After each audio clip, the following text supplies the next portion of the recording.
జీవులకు జనన మరణాలున్నాయని, మోక్షం పొందవలసినదని ఉపనిషత్తులు చెబుతున్నాయి. సుకృతం చేసుకున్నా, దుష్కృతం చేసుకున్నా సంసార చక్ర భ్రమణం తప్పదు. ఒకడు ఉత్తమగతులకు పోతే ఒకడు అధోగతులకు పోతాడు. ఫలాపేక్షతో సంఘంతో కర్మలాచరిస్తే అవి ఫలితాలనిస్తాయి, బంధకాలు అవుతాయి. అంతేకాదు పరిమిత ఫలదాతలైన ఆయా దేవతలను ఉపాసించిన వారు వారిచ్చే స్వర్గాది పరిమిత ఫలాలను అనుభవించే వాటి గడువు ముగిసిపోగానే మళ్ళీ వెనక్కు రావాల్సిందే.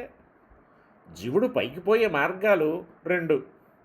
ఒకటి ధూమాది మార్గం, రెండు అర్చిరాది మార్గం.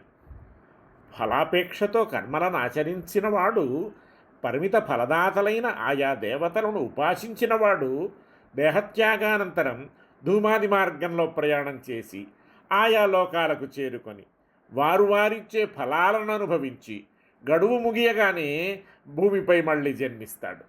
త్రివిధ త్యాగపూర్వకంగా కర్మలనాచరించి పరమాత్మను ఉపాసించి ఆయన అనుగ్రహానికి పాత్రుడైనవాడు, ఆయనకు ప్రియమైనవాడు ప్రాణోత్క్రమణం జరిగాక అర్చిరాది మార్గంలో ప్రయాణించి పరమాత్మత్వ సాయుధ్యాన్ని పొంది ఆయనతో ఆనందాన్ని పొందుతాడు. అలా అక్కడకు చేరినవాడు మరి వెనక్కు రాడు. ఇది అర్చిరాది మార్గం. పరిమిత ఫలకాంక్షతో పరిపూర్ణ జ్ఞానం లేక ఆయా కర్మలనాచరించేవారు పోయే మార్గం ధూమాది మార్గం. ఫలకాంక్ష లేకుండా పరిపూర్ణ జ్ఞానంతో భగవత్ ప్రీతి కోసమే కర్మలను ఆచరిస్తూ దేహత్యాగం చేసిన వారు పోయే మార్గం అర్చిరాది మార్గం. ఈ జ్ఞానం సుదృఢంగా ఉండటం కోసం దాన్నే మళ్ళీ మళ్ళీ మననం చేసుకుంటూ అలా నడుచుకుంటూ అర్చిరాది మార్గంలోనే ప్రయాణించటం కోసం నిత్యం లేవగానే అనుసంధించుకోమని 2 శ్లోకాలు ఉపదేశించారు పెద్దలు. దీన్నే పరమార్థస్థుతి అంటారు.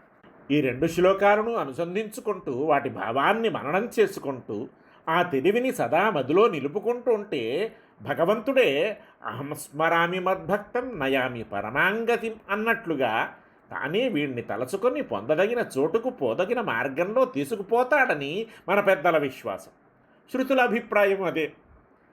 ఆ శ్లోకాలు సత్సంగాద్భవ నిస్పృహో గురుముఖాశ్రీషం ప్రపద్యాత్మవాన్ ప్రారబ్ధం పరిభుజ్య కర్మశకలం ప్రక్షీణ కర్మాంతర న్యాసాదేవ నిరంకుశేశ్వరదయా నిర్లూనమాయాన్వయో హార్దానుగ్రహలబ్ధమధ్యధమనిద్వారాద్ బహిర్నిర్గతః ముక్తోర్చిర్దినపూర్వపక్ష షడుదంమాసాబ్దవాతాంశుమత్ గ్లౌ విద్యుద్వరుణేంద్రధాతృమహితః సీమాంతసింధ్వాప్లుతః శ్రీవైకుంఠముపేత్య నిత్యమజడం తస్మిన్ పరబ్రహ్మణః సాయుజ్యం సమవాప్యనందతి సమం తేనైవ ధన్యః పుమాన్.